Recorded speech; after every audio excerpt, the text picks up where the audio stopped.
Hi guys, I am Reena. This video is basically based on my morning to late night study routine जिसमें मैंने target करा है 14 से 15 घंटे की स्टडी करने का। लेट्स सी मैं आज कितना कर पाती हूँ। मेरे एग्जाम में सिर्फ 2 दिन बचे हैं और इन 2 दिनों में मुझे वो प्रिपरेशन करनी है जो मैंने पिछले 10 दिन में भी ना करी हो। इसी के साथ दिन की शुरुआत करती हूँ। ऑलमोस्ट 5:30 के करीब मम्मी उठे हुए थे तो उन्होंने पूजा की, उसके बाद चाय बनाई तो चाय पी के मैं बाहर वॉक करने के लिए चली गई थोड़ी देर, बिकॉज बाहर का मौसम काफ़ी अच्छा होता है आजकल। मॉर्निंग में ठंड सी होती है तो थोड़ा आलस उड़ जाता है, तो मैं बाहर थोड़ी देर वॉक करके आती हूँ।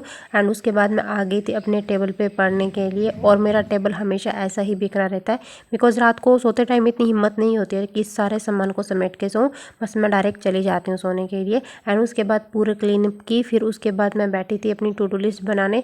जो जो मुझे दिन में करना होता है वो थोड़ा सा नोट डाउन करके रख लेती हूँ ताकि एक क्लैरिटी मेरे को बनी रहे। First of all start with speed math, जिसमें मैंने एक 25 मिनट का सेशन लिया था। लाइक 2 सेशन लिए थे मैंने, जिसमें मैंने स्पीड मैथ के क्वेश्चंस प्रैक्टिस किए थे जो मैंने स्मार्ट कीड़ा की स्पीड ड्रिल से करे थे। Quadratic equation, wrong number series, missing number series, approximation and simplification, ये 5 टॉपिक मैंने चूज़ करे थे। और सच बताऊं तो मुझे सबसे ज़्यादा जो प्रॉब्लम देखने को मिली है ना वो रॉन्ग नंबर सीरीज में मिल रही है। ऑल्दो पैटर्न इतने हार्ड शायद एग्जाम में नहीं आते, बट इसमें काफ़ी लेंथी थे। एंड सिंप्लीफिकेशन और अप्रोक्सीमेशन के क्वेश्चन भी काफ़ी लेंथी दिए हुए थे, तो थोड़ा सा मेरे लिए टाइम टेकिंग हो रहा था। बट हाँ, सही लग रहा था कि 2 दिन बाद एग्जाम है, अगर इस टाइम पे मैं ये थोड़ी सी चीज़ें प्रैक्टिस कर लूँ तो आई थिंक वहाँ पे जाके इतना प्रॉब्लम क्रिएट ना हो। बिकॉज जैसा रिव्यू देखा है ना अब तक, तो अभी क्या हो रहा है कि क्वांट थोड़ा सा मॉडरेट लेवल का आ रहा है। इंग्लिश भी काफ़ी ईजी बताई जा रही थी, रीजनिंग भी काफ़ी ईजी बताई जा रही थी। क्वांट बोल रहे हैं कि थोड़ा सा लेंथी और मॉडरेट की तरफ था। बाकी आई डोंट नो क्या होगा, बिकॉज 27 को एग्जाम है, हो सकता है पैटर्न चेंज हो जाए, हो सकता है ना हो। बट हाँ, अपना थोड़ा सा है कि प्रिपरेशन को स्मूथली करना है, थोड़ा सा अच्छे से लेके चलती हूँ। इस वजह से मैंने यहाँ पे 2 सेशन लिए थे 25 मिनट के, जिसमें मैंने काफ़ी सारे स्पीड मैथ के क्वेश्चन प्रैक्टिस करे। इतना करने में मुझे ऑलमोस्ट सुबह के 7 बज जाते हैं। तब तक दोबारा चाय बन जाती है, फिर मम्मी यहीं पे चाय ला देती है। मम्मी अच्छा है, जब भी चाय बनती है मुझे बाहर नहीं जाना पड़ता, वो खुद ही ला देती है। और तब तक बाहर धूप भी आ गई थी, और चाय का देने का मतलब था कि मुझे सिग्नल मिल गया है, बेटा धूप आ गई है, अब खड़ी हो जा और थोड़ा सा अपना काम है वो हैंडल कर ले। इसके बाद मैं नहा के पूजा करती हूँ। मॉर्निंग में मेरा डेली रूटीन है, पहले नहाएं फिर पूजा करें, उसके बाद फिर खाना बनाना होता है। तो इतना सब काम करती हूँ और सुबह ऑलमोस्ट 2-2.5 घंटे मुझे इन सब कामों में लग जाते हैं। और ये डेली का अपना हैबिट और रूटीन होती है कि हाँ ठीक है, इन चीज़ों को थोड़ा सा रिदम में लेके चले ना तो एक फ्लो बना रहता है। तो मॉर्निंग में मैं इतनी तो हेल्प घर पर करवाती हूँ, बहुत ज़्यादा नहीं होता है। तो आज मैंने फटाफट सारा कुछ किया था, तो जल्दी ही पढ़ने बैठ गई थी। ऑलमोस्ट 9 बजे के करीब मैं बैठ गई थी पढ़ने के लिए। आज मेरे को कुछ ऐसी अलग सी चीज़ चूज़ करनी थी, लाइक डिस्क्रिप्टिव राइटिंग मुझे करना था, क्योंकि IBPS PO मेंस का एग्जाम लगा हुआ है, दिख रहा है, हम भूल गए हैं बट दिख रहा है लगा हुआ है, और उसमें डिस्क्रिप्टिव आने वाला है। सो मैं उसी की प्रैक्टिस कर रही थी। This is my first time जब मैं अपना डिस्क्रिप्टिव लिख रही हूँ, कुछ करने का ट्राई कर रही हूँ, बिकॉज मेरी टाइपिंग स्पीड भी इतनी अच्छी नहीं है और इतनी अच्छी मैं मतलब थॉट प्रोसेस भी नहीं है कि हाँ अपना खुद से कुछ सेंटेंस डिजाइन करके देन उसको फ्रेम कर पाऊँ। बट हाँ, थोड़ी सी मैं यहाँ पे प्रैक्टिस कर रही थी, और ये मैं कर रही थी स्मार्ट कीड़ा से, डिस्क्रिप्टिव वाले सेशन से। वहाँ पे एक फ्री दिया हुआ है और एक अभी लाइव चल रहा है, तो फ्री वाला वो मैं कर रही थी। और इसमें काफ़ी अच्छी क्वालिटी चीज़ें थी, और इसमें जो उनका फ्लो था और जो इनमें उसके बाद एनालिसिस का तरीका था वो काफ़ी मुझे अच्छा लगा। एंड इसमें जो मुझे दिया गया था उसमें लिखना था कि इंडिया में जो रिजिग्नेशन क्लेम है वो बढ़ता जा रहा है, उस पर बेस्ड कुछ लिखना था। और मुझे इस टॉपिक का कोई आइडिया नहीं था कि ये टॉपिक क्या है।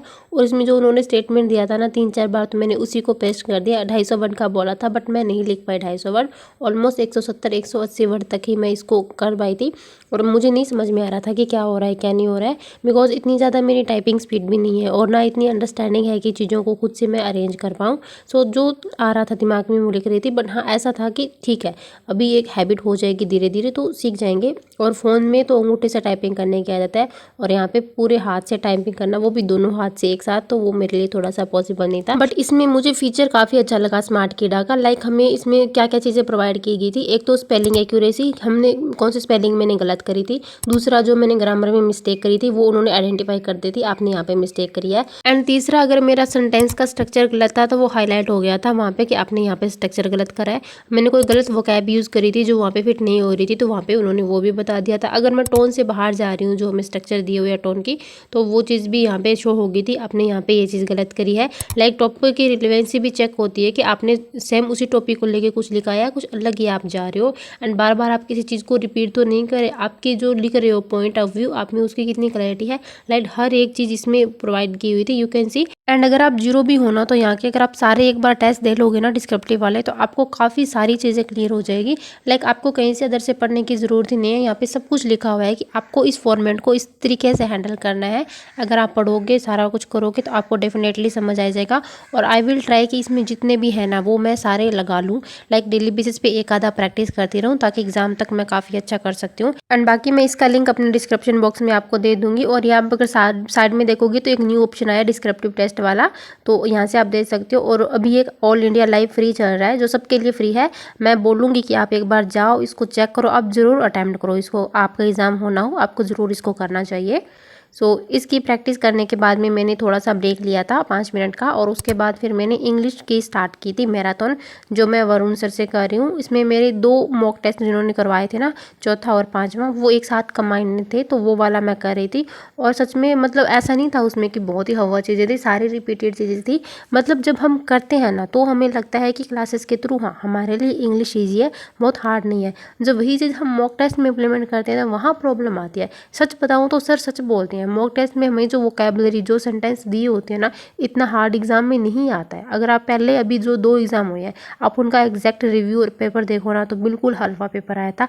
25+ हर एक एस्पिरेंट मिनिमम अटैम्प्ट करके ही आया है, मिनिमम उन्होंने अटैम्प्ट करे ही करे हैं। तो यहाँ से मैंने सोचा था कि शायद मैं कुछ बेटर करूँ, तो मैं सर की क्लास करूँ, इससे अच्छा तो मुझे कोई मिलेगा भी नहीं। एक क्लैरिटी और कॉन्फिडेंस तो मेरा यहीं से बूस्ट होने वाला है। और यहाँ मेरे सामने जो भी न्यू वोकैब और न्यू चीज़ आ रही थी ना, उनको मैं एक बार लिख के ट्राई कर रही थी। बिकॉज मेरे स्पेल में मुझे काफ़ी प्रॉब्लम आती है, क्योंकि पढ़ी हुई लगती है चीज़ें, ऐसा लगता है ये भी स्पेलिंग सही है, ये भी स्पेलिंग सही है, बट वो एक्चुअली में गलत होती है। तो सारे तो नहीं याद कर सकते, बट जितनी आंखों के सामने आ रही है उनको लिख के याद करने का ट्राई कर रही थी। इसके बाद मैंने 1.5 घंटे का ब्रेक लिया, सोई थी। एंड उसके बाद मैंने स्टार्ट करा था अपना मॉक का सिलसिला, जिसमें मैंने दोपहर 1:30 बजे से लेके शाम को 5:30-6 बजे तक सिर्फ और सिर्फ मॉक टेस्ट अटैम्प्ट करे थे। काफ़ी सारे सेक्शनल अटैम्प्ट करे थे, स्मार्ट कीड़ा से ही अटैम्प्ट करे थे। बिकॉज मेरे पास पढ़े है, वो पढ़े पढ़े क्या करेंगे, तो मैंने सोचा प्रैक्टिस करनी है तो मैं अटैम्प्ट करती हूँ। एक वहाँ से बढ़िया कॉन्फिडेंस भी आएगा और मेरे बहुत सारे क्वेश्चंस भी प्रैक्टिस हो जाएंगे। तो 2-3 मैंने क्वांट के करे थे, 2 मैंने रीजनिंग के करे थे, और एक मैंने फुल लेंथ करा था। जो फुल लेंथ वाला था ना, वो वाला था फर्स्ट डे फर्स्ट शिफ्ट जो आई थी, वो वाला यहाँ पे दिया हुआ था। बट उसको देख के मुझे लगा नहीं है फर्स्ट डे फर्स्ट शिफ्ट वाला होगा, क्योंकि सही था उसका लेवल, इतना भी वो इजी लेवल का नहीं था। तो मैंने काफ़ी सारे यहाँ से अटैम्प्ट करे थे। जो बचे हुए हैं आई विल ट्राई कि मैं सारे अटैम्प्ट करके जाऊँ। ऑलमोस्ट मैंने लगा लिए हैं, थोड़ी बहुत ही रहे हैं। एंड जिनका भी 27 को एग्जाम है और जो पूछ रहे हैं हमारे पास 2 दिन है, हमें नहीं समझ आ रहा है इस टाइम क्या करें। देखो और तो दिन गए, अभी 25 और 26 2 ही दिन है हमारे पास। तो आज 25 है, तो आज मैं आपको यही बोलूँगी कि आप जितना हो सकता है ना, आप सेक्शनल मॉक अटैम्प्ट कीजिए, ठीक है। वहाँ से आपका एक कॉन्फिडेंस भी मिलेगा। बिकॉज सेक्शनल इतने हार्ड नहीं होते, एग्जाम रिलेवेंट चीज़ें ही होती है। तो बहुत ज़्यादा हार्ड करोगे ना, उस चीज़ का कोई मतलब नहीं है। अगर आपको टेस्ट लगाना है तो आप मेमोरी बेस लगा लो, वहाँ से आपका कॉन्फिडेंस भी थोड़ा सा बूस्ट अप होगा। अभी 2 दिन एग्जाम में हार्ड लगा के क्या कर लोगे, वही चीज़ लगाओ जो एग्जाम रिलेवेंट मिल रही है आपको, ठीक है। अदर कहीं भी मत्था मारने की कोई नीड नहीं है। हमें अपना वहाँ पे अच्छा करना है, और पेपर बहुत हार्ड नहीं आ रहा है, ये आप मान के चलिए। वहाँ से अगर पेशेंस के साथ में करोगे, बिना पैनिक होए, तो डेफिनेटली हम अच्छा करेंगे। अपनी तरफ से बेस्ट देने की कोशिश करनी है। तो मैक्सिमम है कि टॉपिक टेस्ट अपने लगा लीजिए। लाइक आपको स्पीड मैथ में दिक्कत आ रही है, तो आप बहुत सारे क्वेश्चन स्पीड मैथ के लगा ली, कोई PDF से, या फिर कोई आपको क्विजेज मिल रही है तो वहाँ से वो चीज़ें लगा ली थी। अब मॉक टेस्ट अवॉइड कीजिए, लास्ट के दिन में मॉक टेस्ट देना ये सही नहीं रहेगा। क्योंकि अगर नंबर कम आ गए ना, तो वहाँ पे हम फिर सीधी सी बात है, वो डर रहेगा कि पिछले मॉक टेस्ट हम खराब कर गए, हमारे साथ आगे क्या होगा। आपके पास आज का दिन है 25 का, जितने मॉक लगाने हैं, जो करना है आज कर लीजिए। कल ये सब मत कीजिएगा, कल मॉक टेस्ट मत लगाइएगा। इसलिए मैं अभी 2 दिन पहले लगा रही हूँ। और ये मेरे आज के जो मॉक होने वाले हैं, ये मेरे लास्ट है। इसके बाद मैं कोई भी नहीं देने वाली हूँ। दूंगी तो एक आधा सेक्शनल दूंगी, अदरवाइज फुल लेंथ तो मैं बिल्कुल भी नहीं दूंगी। और आज जो मैंने लगाए थे उन सब का मैं स्कोर आपको दिखा देती हूँ। सो ये सब मैंने अटैम्प्ट कर रखे हैं, और आज मैंने यहाँ से 2 लगाए थे, और ये है क्वांट के हैं। तो इसमें जो लास्ट वाला लगाया था उसमें मेरा स्कोर काफ़ी कम आया था, लाइक 27 ही आया था, और परसेंटाइल ठीक था 98। और क्वेश्चन गलत हो रही है, मतलब मैं ज़्यादा गलत कर रही हूँ स्मिट मैथ के क्वेश्चन, क्योंकि अच्छे लेवल के आ रही है। लाइक क्वाड्रेटिक इक्वेशन हो रही है, बड़े बड़े फैक्टर्स आ रहे हैं, तो वहाँ पे मुझे थोड़ी सी प्रॉब्लम हो रही है। एंड जो सेकंड वाला लगाया था उसमें तो बिल्कुल ही 16 ही नंबर आए थे। और इसमें मैंने क्वाड्रेटिक इक्वेशन के 5 क्वेश्चन आए थे ना, 5 ही मैंने गलत कर डाले, पता नहीं क्यों मैंने 5 ही गलत कर दिए। और वहीं फिर मैं देखा तो पता लगा कि अच्छा वो थोड़े से बड़े फैक्टर थे, और मैं गलत उनको कैलकुलेट कर रही थी। और एक और था, ये वाला भी मैंने आज क्वांट का ही अटैम्प्ट किया था, जिसमें भी मेरा स्कोर कम आया था, ओनली 19.50, 87 परसेंटाइल था। तो ये 3 यहाँ से मैंने क्वांट के लगाए थे। उसके बाद फिर मैंने लगाए थे रीजनिंग के, 2 से 3 मैंने रीजनिंग के भी लगाए थे, जिसमें से एक में मेरा स्कोर आया था 26.50, 96 परसेंटाइल के साथ में, और यहाँ पे मैंने 2 क्वेश्चन रॉन्ग किए थे।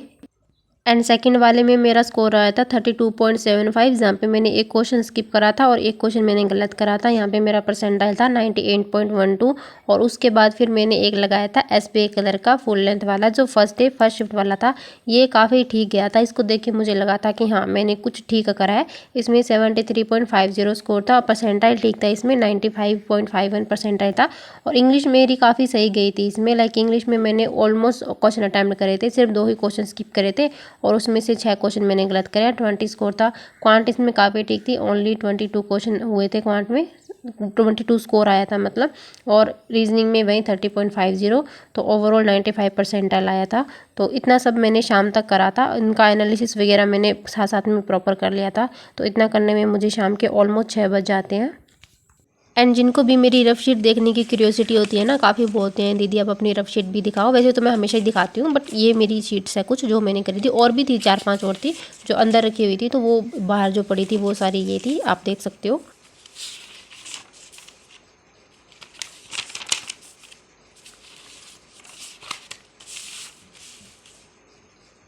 इसके बाद मैं थोड़ी देर बाहर गई थी अपना माइंड रिलैक्स करने के लिए। लाइक एक बार ऐसा होता है ना कि आप बहुत सारे टेस्ट अटैम्प्ट कर लेते हो, उसके बाद आप में वो एनर्जी नहीं रहती कि आप अच्छे से पढ़ाई कर पाओ। तो फिर उसके बाद मैंने काफ़ी लंबा ब्रेक लिया था, ऑलमोस्ट रात को 8:30 बजे तक, तो 2.5 घंटे मैंने कुछ नहीं पढ़ा। फिर रात को मैंने पढ़ना स्टार्ट करा था और उस टाइम मैंने क्वांट उठाई थी। क्वांट को मेरे को करनी थी केसलेट और वेन डायग्राम वाली क्लास, जो मैंने हर्षल सर की मैराथन थी, 2-2.5 घंटे की थी। IPPS PO में कुछ रिलेवेंट क्वेश्चन थे क्लर्क लेवल के, वो वाले, और एक अदर्स और थी। तो ये 2 मैंने उठाई थी, कंप्लीट तो नहीं करी थी, बट हाँ वो क्वेश्चन करे थे जो ऑलमोस्ट क्लर्क लेवल के हैं। और ये क्वेश्चन मैंने करे थे ऑलमोस्ट रात को 11:45 बजे तक, लाइक 2.5-3 घंटे मैंने काफ़ी सारे क्वेश्चंस करे थे। और बीच में एक बार था कि जो एडमिट कार्ड आउट हो गया था, वो एडमिट कार्ड चेक करा था, आधा घंटा 20 मिनट मुझे उसमें लग गया, बिकॉज चेक करा था। फिर अपने फ्रेंड से भी पूछा था कि उनका एग्ज़ाम कब है कब नहीं है। देन फिर एक वीडियो आप लोगों के साथ भी शेयर की थी कि मेरा कब है। तो मेरा जो एग्ज़ाम है वो मैंने आपको बताया था 5 को है मेरा, सेकंड शिफ्ट में है मेरा 5। एंड मैंने स्टेट पंजाब से अप्लाई किया है, तो मेरा सेंटर भी वहीं पे है, पंजाब बठिंडा आया है, तो वहाँ पे मेरा एग्जाम होगा, जो पूछ रहे थे। और मैंने कल गलती से बोल दिया था कि गुजरात से वो SBI वाला था, तो मेरे दिमाग में वही चल रहा था। और बाकी पूछ रहे थे ना गुजरात से आपने अप्लाई कर दिया, बट गुजराती कैसे सीखोगे भाई, मैंने पंजाबी भी तो सीखी थी ना, वो भी मुझे बिल्कुल नहीं आती थी, तो वैसे ही गुजराती सीख लेंगे, बहुत नहीं है, उतना कुछ मत्था नहीं मारते हैं, बस हाँ नॉर्मल आपको लिखनी बोलनी थोड़ी बहुत आनी चाहिए। तो टाइम देते हैं वो, उसके बाद जब DV होगा देन फिर टाइम मिलेगा 1 आधे महीने का, जब मेंस रिजल्ट आ जाएगा तो उसके आते ही जस्ट हम सीखना स्टार्ट कर देंगे, 15-20 दिन में सीख जाएंगे, इतनी कोई प्रॉब्लम नहीं होती। बिकॉज ऑलरेडी मेरे कुछ फ्रेंड्स हैं जो जॉब कर रहे हैं गुजरात में, बैंक में लगे हुए हैं, मेरे क्लासमेट्स हैं, तो उनसे मैंने बात की थी, तो उन्होंने बताया था कि इतना घबराने की कोई बात नहीं होती है, वो मैनेज कर लेते हैं सब चीज़ें। या गाइस दैट्स फॉर 2 डेज आज जो मैंने करा था, और बाकी आज मैंने अपनी मैक्सिमम प्रैक्टिस करी है, जितनी करनी चाहिए थी, क्वांट, रीजनिंग, इंग्लिश सब करी है। I hope you like the video. If you like please don't forget subscribe the channel and all the very best.